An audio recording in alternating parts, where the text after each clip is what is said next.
What's up guys, I'm Mostly Normal and we're about to watch some creepy TikTok videos you probably shouldn't watch at night. With all that being said, if you wouldn't mind leaving a like on the video so it's recommended to others, that'd be muchly appreciated. Thank you so much. Now, let's get into the video. A Russian scientist injected himself with this ancient bacteria to see what would happen. Dr. Anatoly Brushkov discovered bacteria deep within the permafrost of Siberia that was 3.5 million years old, and somehow it was still alive. It was named Bacillus F, and after doing some experiments on it, he realized the bacteria not only seemed to be immune to aging, but also appeared to have a life-extending effect on almost every organism it touched. He tested the strain on female mice who were able to continue reproducing into old age, much older than the average mice could. And when he exposed it to crops, they grew faster and were more frost resistant. The town of Yakut, Siberia, close to where this bacteria was found, also happens to be one of the coldest human settlements on Earth, with their population reporting longer lifespans than average humans, perhaps due to Bacillus F leaking into their water supply. Dr. Brushkov was so convinced he said "F it" and injected himself with the ancient bacterium to test it out firsthand. 2 years later, he reported dramatic improvements to his general health, claiming to need less sleep, working longer hours, and just having more energy in his day-to-day life. He also allegedly hasn't gotten sick since he injected himself with it, with him and his colleagues starting to call it the elixir of life. Dr. Brushkov did this in 2013 and claims to be in the best health of his life today. And I'm sure Big Pharma loves the idea of a miracle life potion that would potentially lose them billions of dollars a year in revenue, so we definitely should not question any articles that debunk this find. To be fair, these effects aren't exactly 100% confirmed and could very well be a placebo effect, but that sure didn't stop others from hopping on the Bacillus F bandwagon. German actress Manouche began self-medicating the bacteria and reported being able to go for longer runs, feeling less cold in the winter, and her skin just feeling softer and younger. Brushkov and his team insist the effects of Bacillus F are clear and significant, although they admit they're not yet sure why it has the effect it does. But if they can manage to isolate the gene responsible for the positive benefits of the bacteria, they may have just discovered the ultimate elixir of life. As long as there isn't, you know, a whole ass industry with infinite money that tries to stop it.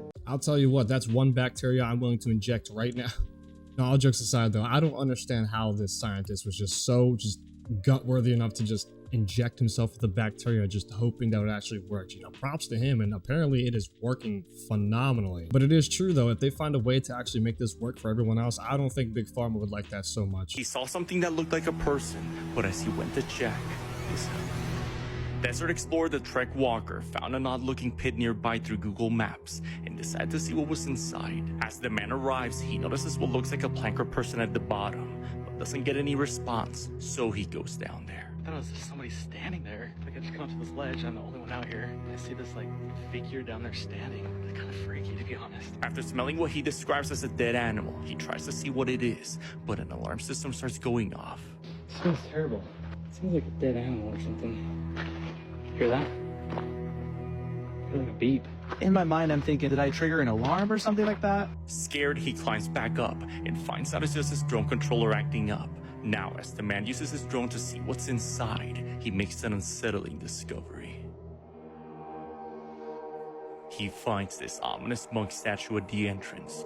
Unable to explore any further, the man decides it's time to leave. If that was me down there and I accidentally saw something, I wouldn't even question it or even try to see what it was. I would instantly just turn around and go back, because you're isolated out there. You don't know what that could have been, an animal, somebody. And I hope this dude also brought something else to protect him other than a drone to just use as a surveillance. He also said he smelled something dead, and I'm letting you know right now, instantly turn around. Don't even try to look for that. No. Tell y'all true story. Be something and watch this video to the end. I figured it out. Did you ever stop to wonder why these natural disasters never hits the prisons?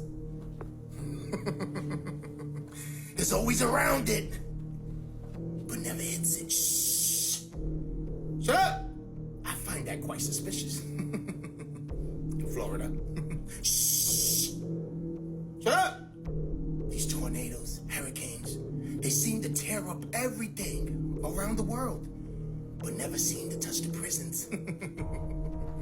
Shh. Shut up! You talking too much, true story.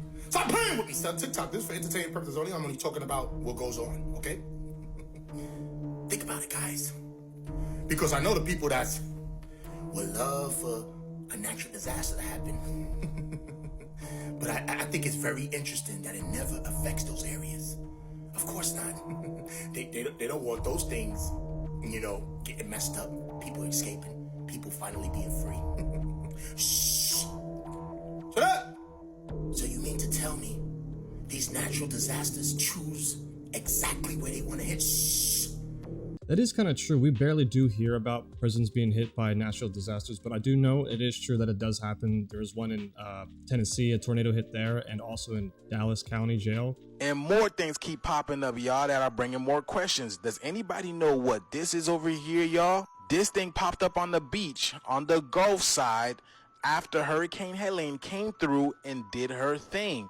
Now, people are saying this is a sun simulator, which ironically enough, it kind of does look like it because of these little, I don't know what these are. Maybe these LEDs, these LED lamps that are going all sorts of directions, right?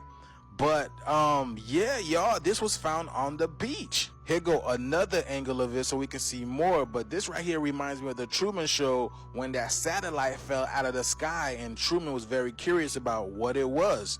But it looks just like this thing over here, y'all. Here go the backside of it. It looks like some type of UFO ship, y'all. Now, could this be anchoring onto the firmament? I have no idea. Or could it be in the water? I have no idea. Maybe someone will know what is going on with this. And I believe this is the engine that's powering this monstrosity of a thing. But look at this, y'all. Look at all the pipings and everything. So I don't know, man. I don't know if this came from the sky, from the waters, but this is very interesting how it came through after Hurricane Helene. So yeah, internet, do y'all think? Let us know down in the comments what y'all think this is. And be on the lookout for more things to come to the servers. There's going to be a lot of revealings this year, y'all. If you want to be honest, it kind of looks like a buoy light that kind of just washed up on the shore, and the back side of it looks like that metal rod that kind of goes into the ground and holds it there. I'm just saying, if that did follow the sky, kind of like the Truman Show, I'm letting you know right now, I'm living under a rock just like Patrick Star. But if you guys find out what that is, let me know. I tried to do a little research on it, but I couldn't really find anything. You may be wondering why I'm holding this receipt with a blade of grass in between so my fingers aren't exactly touching it. This is because we're going to be uncovering two things in this video. One, about the hidden war on humanity in the form of receipt paper. You're going to think I'm crazy until you hear the rest of this video. You can make your own decision based on the evidence that I provide. Next, we're going to be talking about this blue sky and that sun in a very specific ancient technique that they wished remained hidden. And they're censoring videos on YouTube talking about this stuff, what I'm about to cover. First things first, we looked at the data, and as it suggests, there are chemicals in receipts that when you touch it, you're absorbing it through your skin, okay? And your skin absorbs everything it touches because it's a sponge. If you had a magnifying glass, you put it on my hand right now, you'd see a million holes because it's like a sponge. It absorbs anything it touches. And there's this strange petrochemical on receipts that when you touch it, it absorbs into your entire body. So people, there's been studies and data suggests that when you touch these receipts all the time, like cashiers, their hormones are out of whack. And if you want to get even further, look at the main thing most cashiers have now, especially with all this, you know what I'm talking about, this whole global situation. Everyone has hand sanitizer. Most hand sanitizers contain an ingredient called triclosan. Triclosan speeds up, because we looked at the data, it speeds up the amount of BPA that gets absorbed into your system, okay? The same way certain herbal mineral substances deliver nutrients to your cells at a quickened pace, triclosan delivers toxins to your cells at a quickened pace. Well, now I know anytime I'm at the grocery store or Micro Center or anything just like that, and they ask me for a receipt, I'm like, no, you can go ahead and email it to me. I don't need it anymore. Bro, everything is just ruining us. I don't even know what to say anymore. The receipts, there's microplastics in the food, there's just bad stuff everywhere. I don't even know what to do anymore. I'm about to just turn into SpongeBob and start hibernating like he did in that episode and just, just beep, beep, beep, beep, beep. You all need to see this so we can prepare. We all need to start getting ready for what's about to happen. A lot of people think that it's only in the southeast United States. It's about to be this whole half of the US. So really quickly, let's go over everything that's happening and about to happen, and then we'll go over the map and why this matters so much. First, allegedly, as of a few hours ago, the railroads are already stopping to take freight. And trust me, right through this, I'll show you so much more coincidentally at the same exact timing. The railroads are starting to not take freight, refrigerated freight.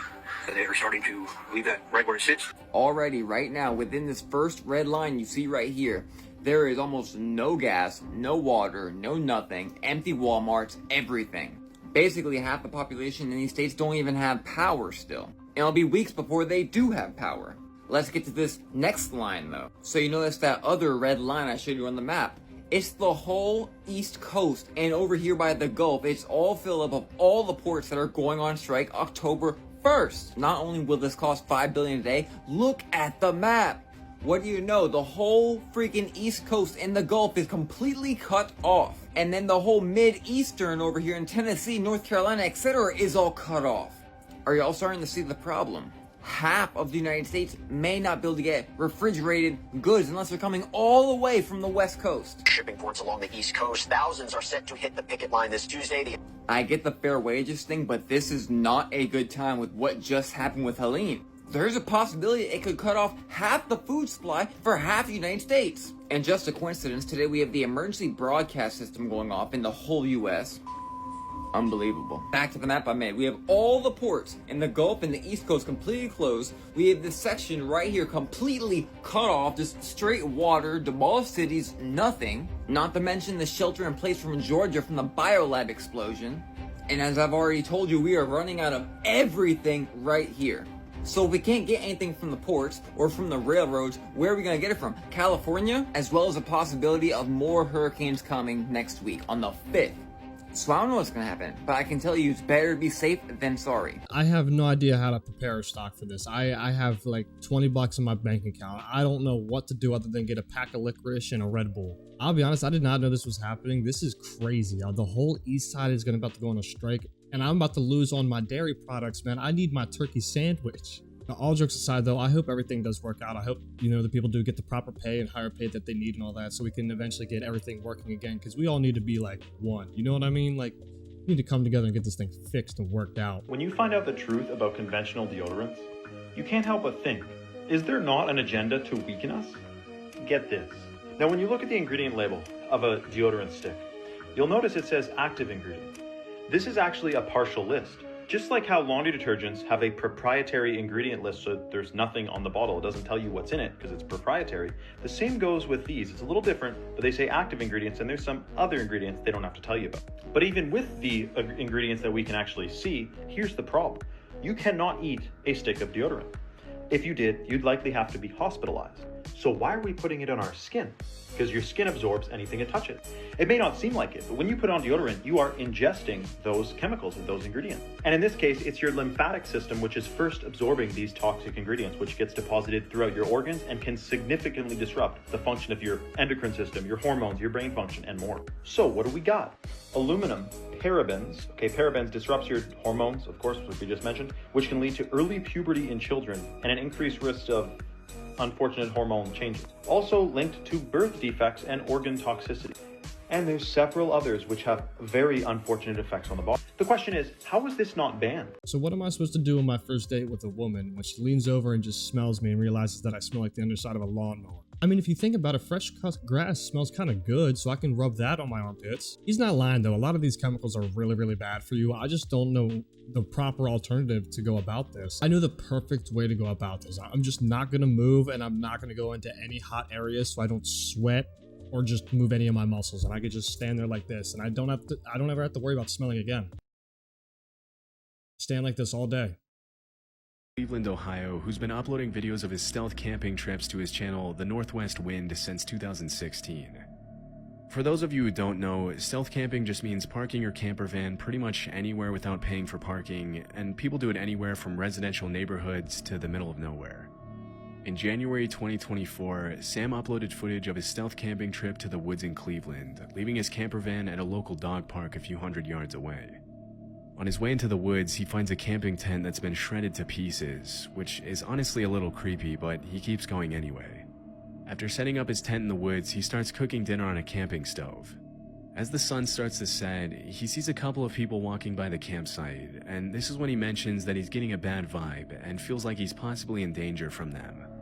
Most experienced campers would probably tell you that if your gut is telling you something's wrong, you should probably call it a day and leave, but Sam decided to stick it out for the night and kept on recording. As soon as he settles down in his tent to get some sleep, things start to get very creepy. There's somebody, hang on. I don't know if they could see it or not through the tent, I don't think so. I'm leaning right up against the light, but somebody's walking around out there very close to the tent.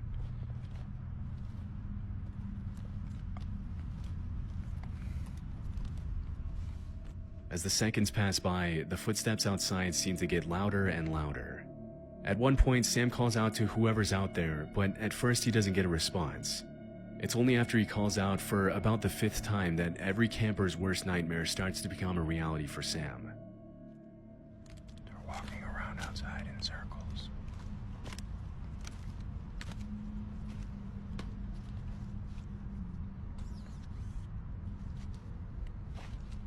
Hello? Hello? Alright, I don't like this. Hello? Hello? They're touching my tank. Stop. Hello? Hello? Alright, I'm getting out of here. Hello? Hello? I don't know what this is, but we're getting out of here. Hang on. Hello? Okay, they're walking away now. What do you want? What do you want? I have a knife.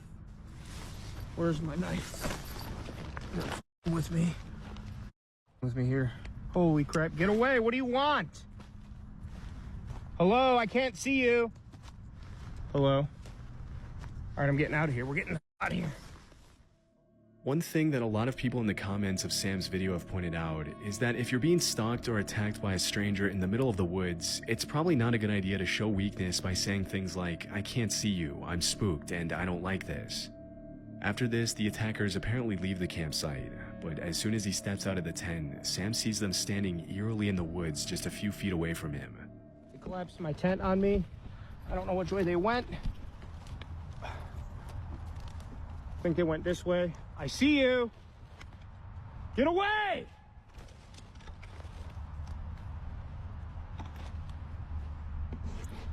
All right, I'm spooked. I don't like this. Get my headlamp on and we're getting out of here right now.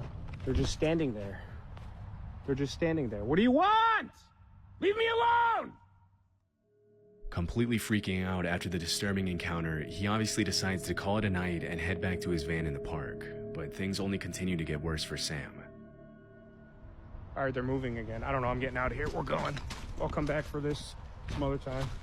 All right, let's get out of here. Hey, just like the narrator said, if you have a gut feeling, yeah, instantly listen to that and get out of there, because that is just God telling you just move, buddy, move. But at least this camper had something with him, though. You know, he had a knife. I mean, against 2 people, we'll see how good that does, but at least he brought something with him. I would have brought like air mace or just regular mace or a knife, you know, a little choo-choo, you know what I'm saying? I just hope nothing happened to him when he got back to the car. All right, guys, that's the end of today's video. Thank you so much for sticking around and watching all the videos today with me. And if you liked today's video, leave a like, comment, subscribe, and I'll catch you on the next one. Peace.